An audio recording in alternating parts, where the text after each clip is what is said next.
Good morning, Year 10, and welcome to this first audio recording on paper 1 of the AQA English Language question paper, and we're specifically looking at questions 1 and 2 today.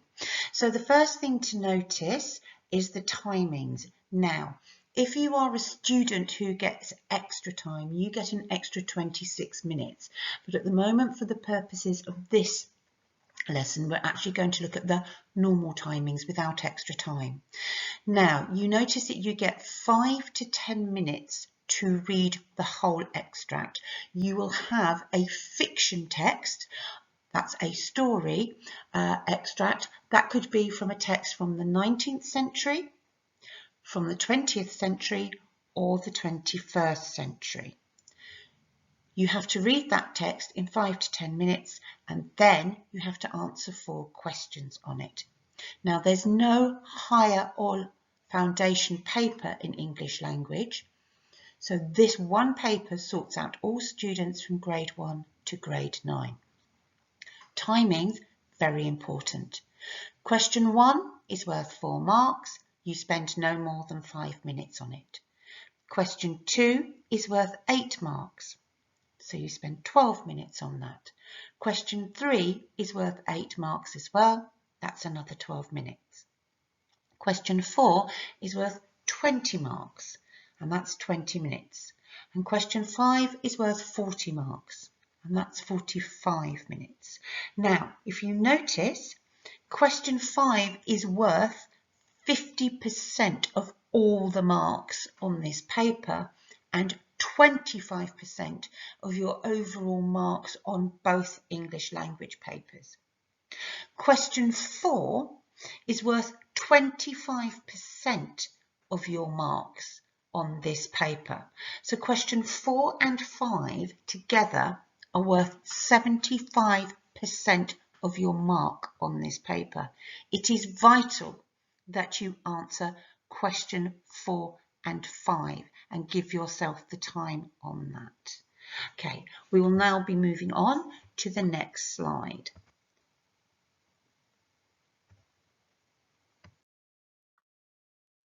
Now, in some ways, we're really lucky on this English language paper, because although you won't have read the text before, we do know what the questions are going to ask us. So question 1 will always ask you to read the first part of the source. Now, that could be the first couple of paragraphs. Now here, for this particular question paper, it's asking you to read lines 1 to 7. And it will always ask you to list 4 things from this part of the text. Now, in the normal exam, until you've read that paper and until you've seen the questions, you don't know what 4 things it's going to ask you to list, but you know it will ask you to list 4 things. In this particular circumstance, for this question paper, you're asked to list 4 things from this part of the text about the weather in Cornwall. It is worth 4 marks. So at this point, you need to be looking at the extract and you need to find 4 things about the weather. Now, I know it's stating the obvious, but notice that it says, read again the first part of the source, lines 1 to 7. You must answer on these lines or the lines it mentions only. Do not quote from anywhere else. You will not be marked for it. Now, you can quote single words, you can quote phrases or sentences, but make sure it is 4 things, and make sure it is 4 things about the weather. Don't write about people in Cornwall or about the road, okay? It must be about the weather. Be specific, answer the question. Okay, so question 1, read again the first part of the source from lines 1 to 7. List 4 things about this part of the text about the weather in Cornwall. Now, I want you to notice that the first part is information. It is not part of the text. And this is the part that tells you a little bit about the text. So we're told that this extract is from the opening of a novel by Daphne du Maurier. Daphne du Maurier was a female writer. Although written in 1936, it is set in the past. In this section, a coach and horses with its passengers is making its way through Cornwall to Jamaica Inn. So it's written in the 20th century, but it's set in the 18th century. So the coach is not a modern day coach with an engine. It is an old-fashioned coach, and the horses are pulling the coach through Cornwall. Now, what they also do is they number every fifth line. So it goes 5, 10, 15, 20, so that you can tell the number of sentences you've got to read. We've obviously got the first 7 sentences here. Then we have the title, Jamaica Inn, because that's the title of the novel. So, it was a cold, grey day in late November. The weather had changed overnight when a backing wind brought in a granite sky and a mizzling rain with it. And although it was now only a little after 2 o'clock in the afternoon, the pallor of a winter evening seemed to have closed upon the hills, cloaking them in mist. It would be dark by 4. The air was clammy cold, and for all the tightly closed windows, it penetrated the interior of the coach. The leather seats felt damp to the hands, and there must have been a small crack in the roof, because now and again little drips of rain fell softly through, smudging the leather and leaving a dark blue stain like a splodge of ink. Now at this point, I want you to pause, and I want you to spend up to 5 minutes answering question 1. List 4 things from this part of the text about the weather in Cornwall, and only about the weather. So, have you found your 4 things about the weather? You could, for instance, say that it was cold. You could say that there's a backing wind and that there's mizzling rain. Mizzling is one of my favourite words. It actually means that the rain is a mixture of mist and drizzle. And of course, you can say that it's misty or that there's mist, because those are the 4 things about the weather. So question 1 was fairly straightforward. It was about listing 4 things that you found in the first 7 sentences about the weather in Cornwall. Question 2 will again always ask you to look at a particular extract. But this time we're going to have to use point evidence analysis link. It's going to be slightly longer, and it's going to be quite important about picking things out, annotating and using literary terminology. So for our purposes here, question 2 asks us to look in detail at this extract from lines 8 to 17 of the source. And in the exam paper, they always give you the extract, so you don't have to go back to the main text. The question will always ask us about how the writer uses language, but it will ask us about how the language is used to describe something. So again, we always know that question 2 is going to ask us how the writer uses language to describe something. And in this particular paper, we're asked, how does the writer use language here to describe the effects of the weather?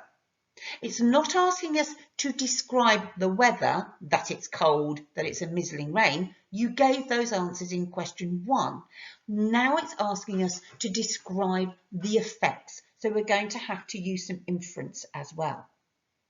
But it also helpfully tells us about the kind of things we could look at. We can look at words and phrases, and we can look at language features and techniques. So it's talking about things like similes, descriptive writing, metaphors, etc., etc.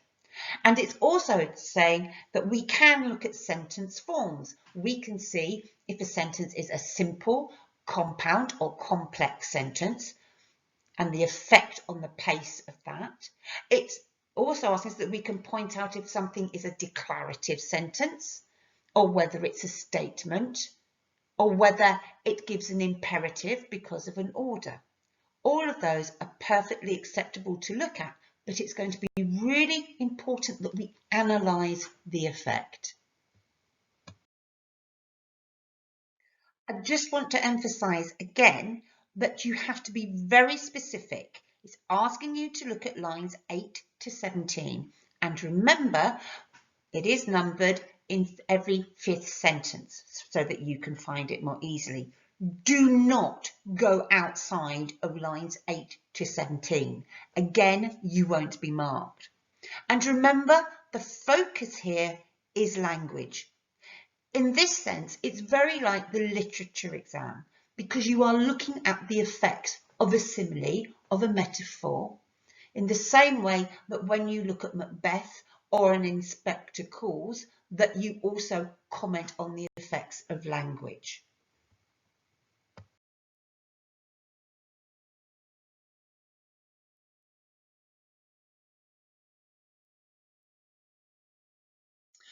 Okay, so let's look at how you answer question 2.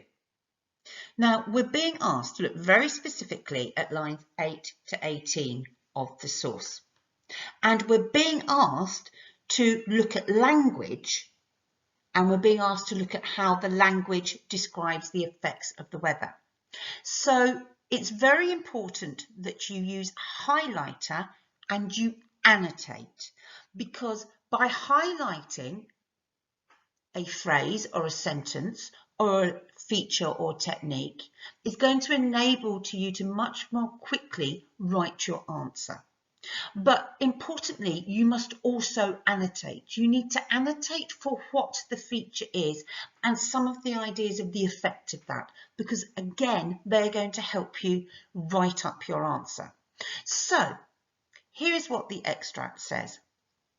The wind came in gusts, at times shaking the coach as it travelled round the bend of the road, and in the exposed places on the high ground it blew with such force that the whole body of the coach trembled and swayed, rocking between the high heels like a drunken man. I'm going to go back and highlight coach trembled and swayed.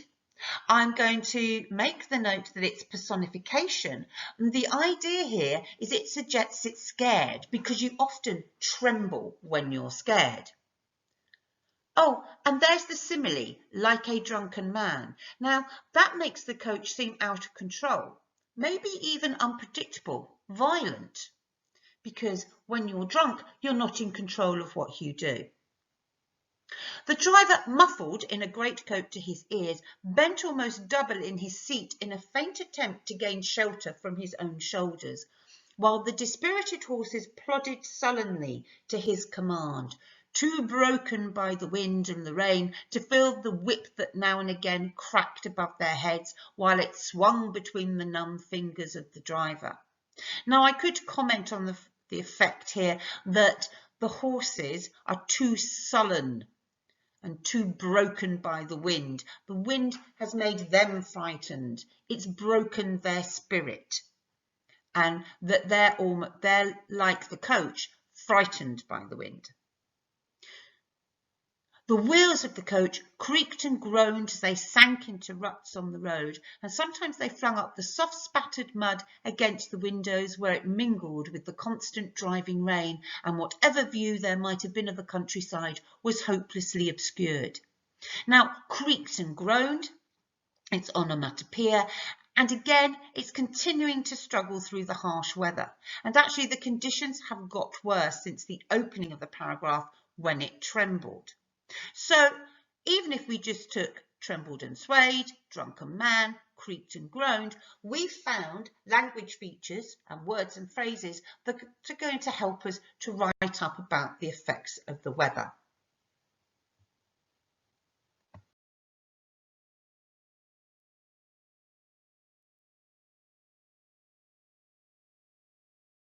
So now let's look at actually how you answer question 2. Now remember, 12 minutes and it's worth 8 marks. But we have very helpfully given you the starter sentences you should be using in your paragraph to answer these questions. Note the sentence starters on the left-hand side and the red X's. Do not ever use these phrases. It actually signals to the examiner that you don't really know what you're doing and you're using these phrases as fillers to fill in some ideas. What you're going to do is you're going to use the sentence starters on the right. So the writer uses the phrase, the use of the word. This is reinforced by the use of. Now, those last two sentence starters you might only use at the end of your final paragraph, where you link what you've noticed at the beginning to the end. By way of an example, look at how I've used them. The writer employs the phrase, the coach trembled and swayed, to emphasize the power of the weather. The use of personification evokes the strength of the weather, as it implies that the coach is scared of it. The word trembled implies this idea of fear. This idea is reinforced by the simile, like a drunken man. This infers that the coach is out of control and unpredictable. The use of these images has a cumulative effect of creating a sense of danger and violence at this point. So what I would like you to do now is pause and write another 2 paragraphs where you're using an example from the 2nd paragraph and the 3rd paragraph to show how the author uses language to describe the effect of the weather. Remember to use the sentence starters on the right-hand side of the screen. Even if you just use the first 3, you will be writing in a way that gains more marks. Here's actually the mark scheme for question 2. And just look, it's not marked by grade, it's done in levels. Now, level 1 offers simple comment. Level 2 attempts to comment. Level 3 clearly explains, and level 4 is perceptive, detailed, and analyses. Now, the paragraph I wrote for question 2 hits the perceptive and detailed, but I would have to have at least another paragraph to make sure that I got 7 or 8 marks. At the moment, it would hit the clearly explains. The examiner needs to see that I can do more. So it's important that in the 12 minutes, you are at least getting 6 marks, but even better if you're getting the full to 7, 8 marks. 2 paragraphs, using the sentence starters, analysing, and then linking back to the question about the effects of the weather should enable you to do that. Do use our sentence starters. Without going back to the beginning and checking on the first couple of slides, let's see what you can remember. How many things do you need to write down or list from to do question 1? True or false? We will have seen the extract before the exam. How many marks is question 2 worth? Name one piece of subject terminology you could identify for the language question. Finally, how many minutes do you have to answer question 2? Now, at the moment, you may well be thinking, there is no way I can answer question 2 in the time that I'm meant to do it. That's because you need to practice. So one of the things you can be doing to help yourself from now on is downloading past papers, giving those a go, or indeed creating your own. Why don't you take the opening of a novel that you may be reading and pick the first 3 paragraphs, list 4 things from them. Take the next 3 paragraphs and design a question about How does the writer use language to explain the effect of? You choose, depending on what the extract's about. The more you practice, the quicker you will become at this, and you will be able to do it in the time required. Good luck.